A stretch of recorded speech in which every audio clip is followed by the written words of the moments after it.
Hi, hello everyone. Good morning to all of you. Myself A. Harshvardhan of class 9.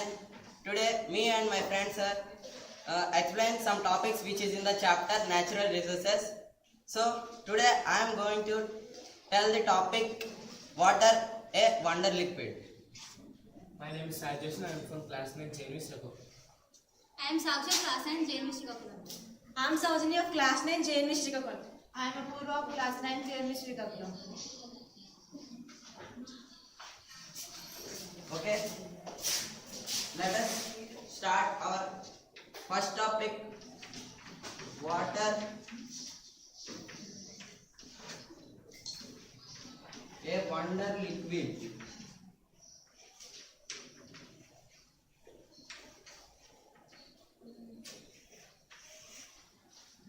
We all need to know that the importance of water, and because, for example, we can survive without food for 7 days, but we cannot survive without water at least one day also. And the water is important for all organisms, and the water is source of humans for food. And do you know why all organisms require fresh water?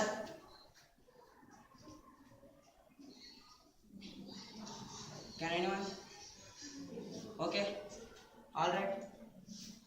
The organisms require the fresh water because the all cellular processes that takes place within the water medium, and the all reactions in the organisms that can takes place within the cells occurs between substances in the dissolved form, and these substances are transported from one part of the body to another part of the body.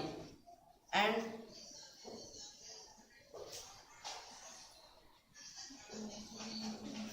in our earth, the water is 97.5% is found in seas, oceans as saline water, but the only 2.5% of water is consists of fresh water. In this, about majority 2% of water is found in ice caps at poles and snow covered mountain areas, and the 0.5% of water is found in the some sources to available support the terrestrial life. In this fresh water, the 90% of this available in ground as groundwater, and the only 9% is occurs water surface in some of ponds, rivers, lakes, etc. And the remaining 1% of water exists in the form of water vapor in the atmosphere. However, in the every summer season, there are most of the places are faced the shortage of water, and in many rural areas also where the water supply system have not been installed. In this region, the most of the people have faced the many problems and spent their most valuable time for fetching water from faraway sources. And do you know anyone how the groundwater formed?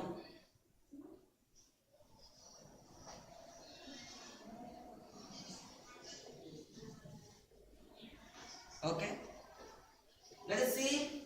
The groundwater is formed by the natural cause of rainfall.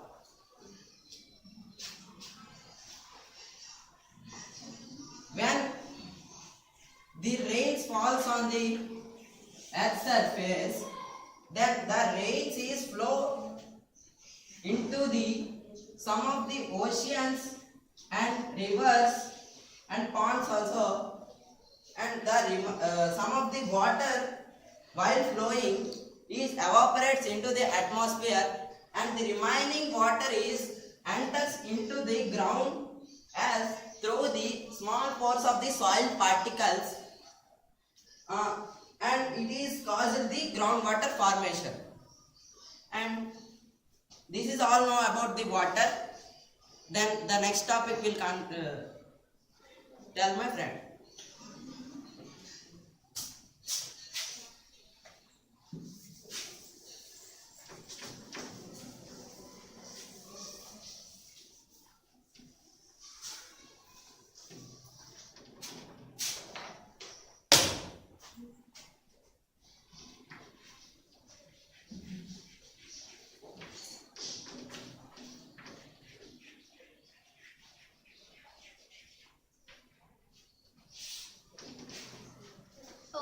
students, now let me start the topic, which is very familiar topic, that is one of the type of topic, that is water pollution. So first of all, what is water pollution? An undeniable change in the physical, biological and chemical qualities of water due to addition of foreign organic, inorganic, biological or affect the aquatic life and make the water unfit for use. It is called water pollution. So we can divide the water pollution in three such ways.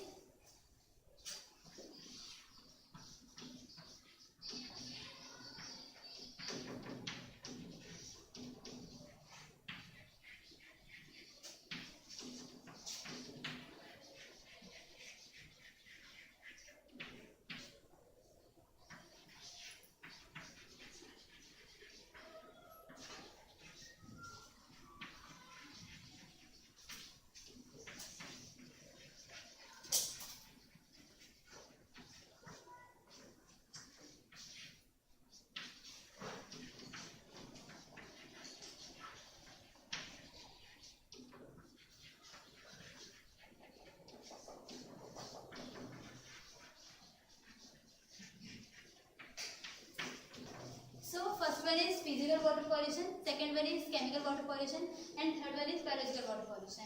Physical water pollution.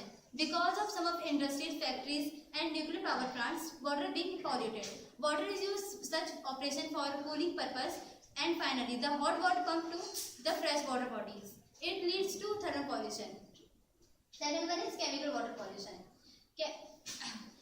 These includes organic waste, for some example, sewage, detergent, fertilizer and pesticides, etc. And third one is biological water pollution. These includes pathogens such as virus, protozoa, fungi, bacteria, etc.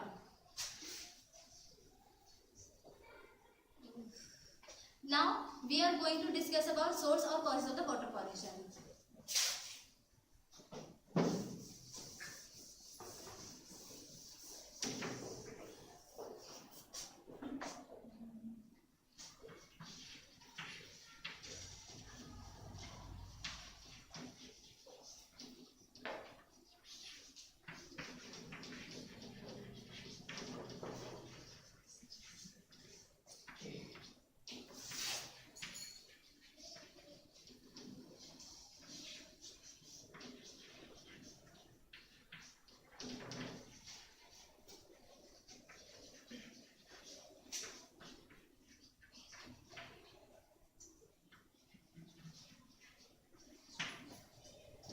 First one is sewage, second one is industrial waste, third one is fertilizer and pesticides. Sewage. Organic waste are contributed as domestic and commercial sewage. Second one is industrial waste. Paper mills, petroleum, etc. contains large quantity of harmful chemicals, including acid, alkalis, and heavy metals. These including both organic and inorganic chemicals. Third one is fertilizer and pesticides. Fertilizer and pesticides are being used excess in the field to increase crop production. It also leads to water pollution. And the last harmful effect of water pollution.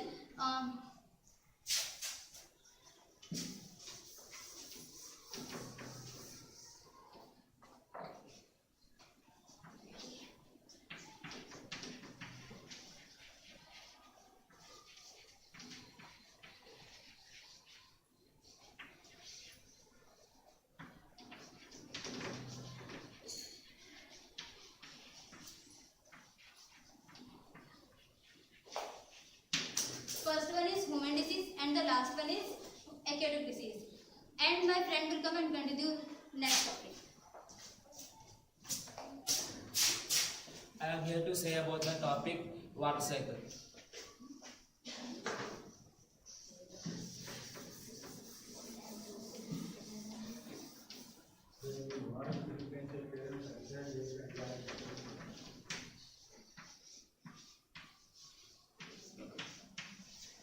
You see that the water in the oceans and seas will never dry because the water from the oceans and seas will be replenished by themselves in a cyclic manner. It is called water cycle.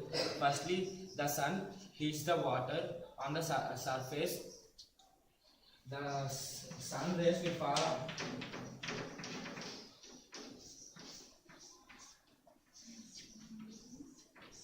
The sun rays will fall on the surface water, like oceans, ponds, and rivers.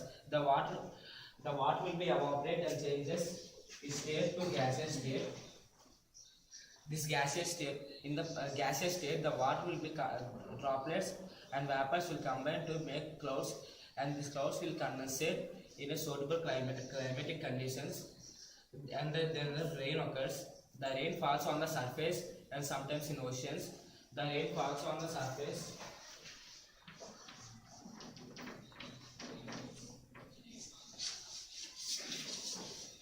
The rain falls on the surface will stored as groundwater, and some of the water will be takes place to the surface water like ponds, rivers, and the rivers will flow to the oceans, and the water will be deposited in the oceans. The other name of the water cycle is hydrological process. Do you know why the many places have water shortage, but there is a more water rainfalls? Because like children pooch, the water the rain will fall 0 millimeters every year, but it is the wettest place, but there is a shortage of water due to lack of water harvesting. There is many methods to store water like reservoirs, dams, and many of them. The bestest method of the water harvesting is rooftop method.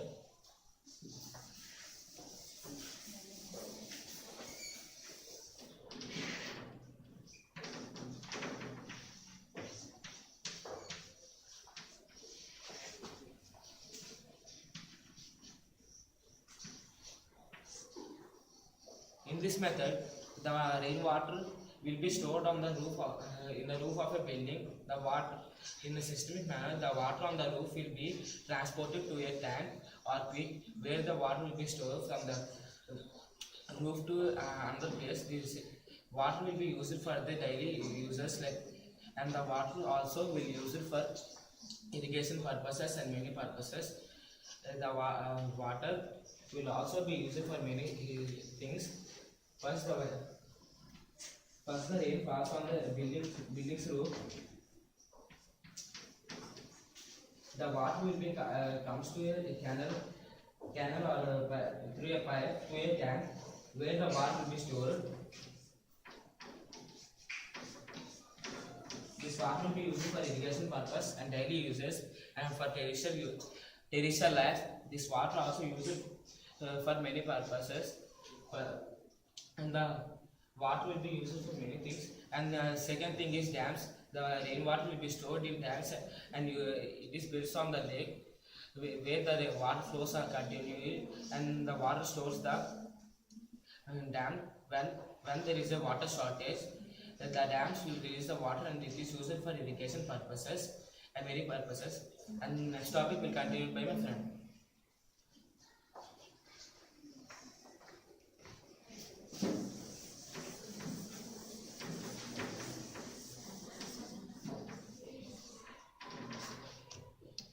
As you all know about soil, right, which we had already learnt in our previous classes, that soil is a very important resource which is regarded as renewable resource.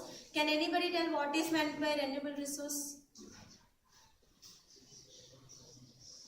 The resource which are not likely to be exhausted is known as renewable resource, and the process of the formation of soil is very slowest process, where it took thousands and millions of years of time.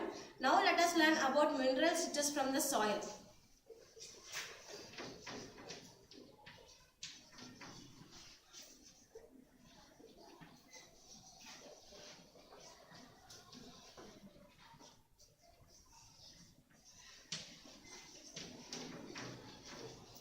First of all, our planet consists of three major distinct regions. Those are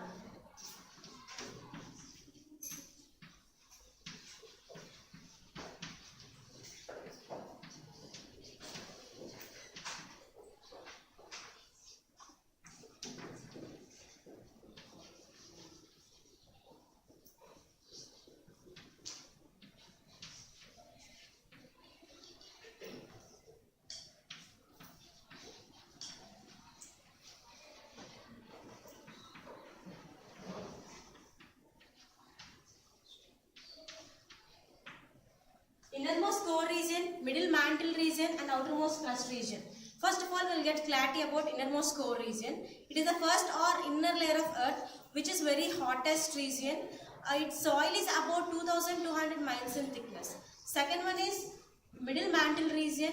It is the second or middle layer of the earth which we can get some expensive metals and non-metals from this region. Some are gold, platinum, diamond, etc. It is about 1800 miles in thickness. Third one is outermost crust region. It is the last or third layer of earth's surface. It is also called as biosphere. What is meant by biosphere? It is the combination of three substances like lithosphere, hydrosphere and atmosphere is called as biosphere.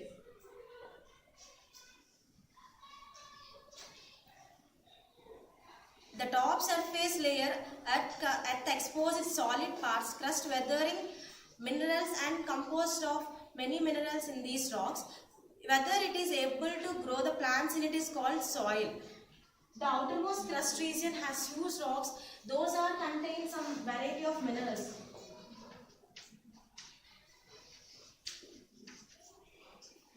Some minerals are iron, magnesium, calcium, etc. These are near to thousands and millions of years. The rocks are near the surface of earth where it is broken down into smaller particles due to chemical, physical and biological processes. Now let us learn how the soil is formed.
The formation of soil contains of two main types, weathering and decomposition of organic matter and subsequent mineralization and unification. Again, weathering is divided into 6 types. Those are physical weathering, sun, water, wind, living organisms and chemical weathering. First of all, we will get some clarity about physical weathering.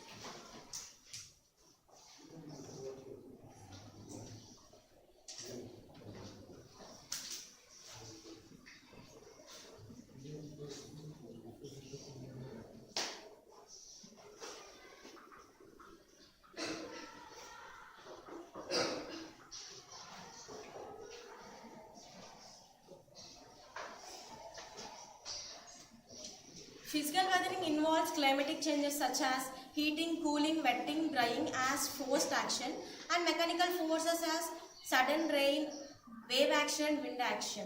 Second one is sun. Under the influence of solar radiation, the rocks gets heats up during day which can expand. At night, these rocks cools down and contract. Contract, which means these rocks comes near since all rocks does not expand or contract. Ultimately, the larger rocks breaks into smaller particles. Second one is water. Third one is water. Water influences the soil formation in 2 ways. It gets into cracks which were in rocks formed due to uneven heating by sun. Second one is flowing water beats away these rocks during long period of time. On the way, these rocks rub against each other and broken into smaller particles. Fourth one is wind. Strong wind influences the soil, formation of soil by rubbing each other and eroding them. Wind also carries sand from place to place. Fifth one is living organisms. The lichens, mosses and other plants grows on these rocks. Lichens leave some substance which makes the rocks into soil. Then mosses grows on these rocks and broken down into smaller particles. Sometimes the big trees roots goes under the rocks. Rock is forced to break down into smaller particles. Then the rock will broken down into smaller particles. Last one is chemical weathering. Chemical weathering, it is the process of chemical like hydration, oxidation and reduction. Now my friend will continue.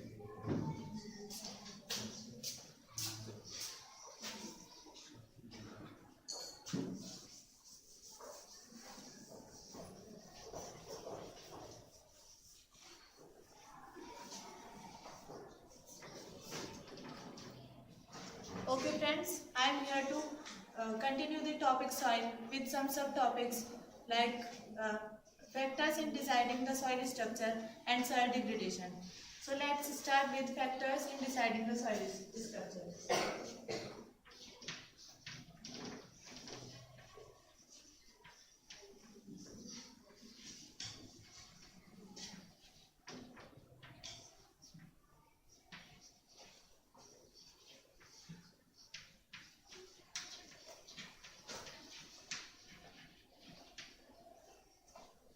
As we know that humus is a major factor in deciding the soil structure. Now the question arises why it is called the major factor. Because it causes the soil to become more porous and allow air and water to become penetrate in the deep underground. As we know that mineral nutrients that are found in a particular soil are depend on the rock it was formed from. So we can say that the vegetation on the soil is depend on some factors. Let's read about some factors which decide that which plant will thrive on that soil.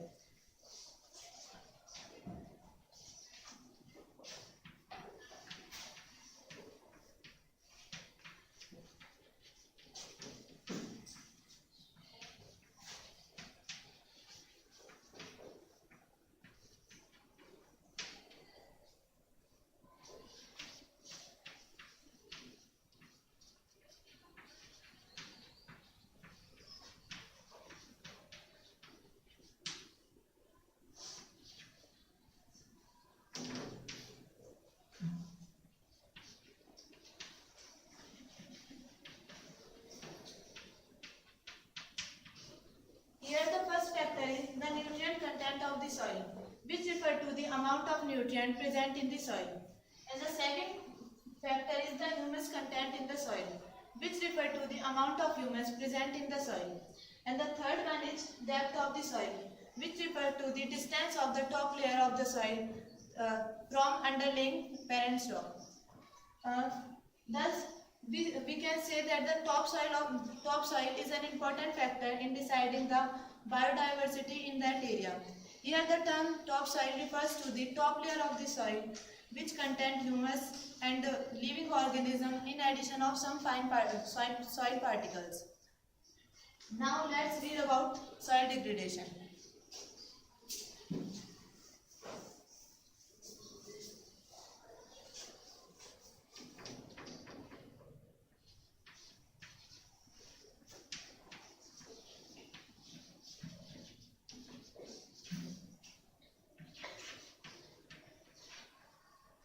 Soil degradation basically means to loss of soil.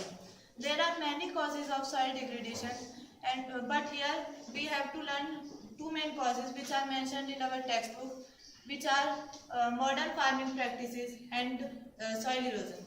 So let's start with modern farming practices. We all know that modern farming practices involve the use of large amount of pesticides and fertilizers. Use of these substances over a long time of period can destroy the soil structure. Here now there is a question in all of your minds that how it can destroy the soil structure. By killing the microorganism in the soil which recycle the nutrient in the soil, or it also kills the earthworms which are instrumental in making rich humus. By using this method, it may be soil pollution. Here the word soil pollution mean to the removal of the fine particles like nutrients from the soil and addition of other substances like fertilizers and pesticides, which result in the fertile soil can quickly turn into the barren soil. Here the word barren means to desertic area. And the second one cause of the soil degradation is soil erosion. The soil erosion means to the transformation of the fine soil from its original position to another position. There are many causes of soil erosion, but we have to learn two main causes which are mentioned in our textbook. The first one is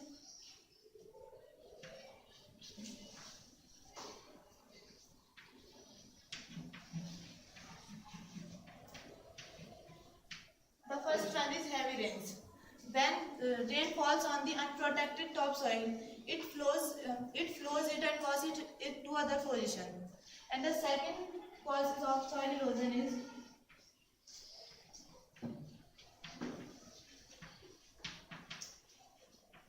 heavy winds. When wind carry away the fine soil to its original position to another position. There are also many causes of soil erosion. Like improper farming, floods, etc. But we also have some preventive methods for soil erosion like intercropping and afforestation, wind breaks, etc. This was my topic. I hope you have understand this topic. If anybody having any doubts, you can ask. Okay, if anybody having any doubts, you can comment down. Thank you.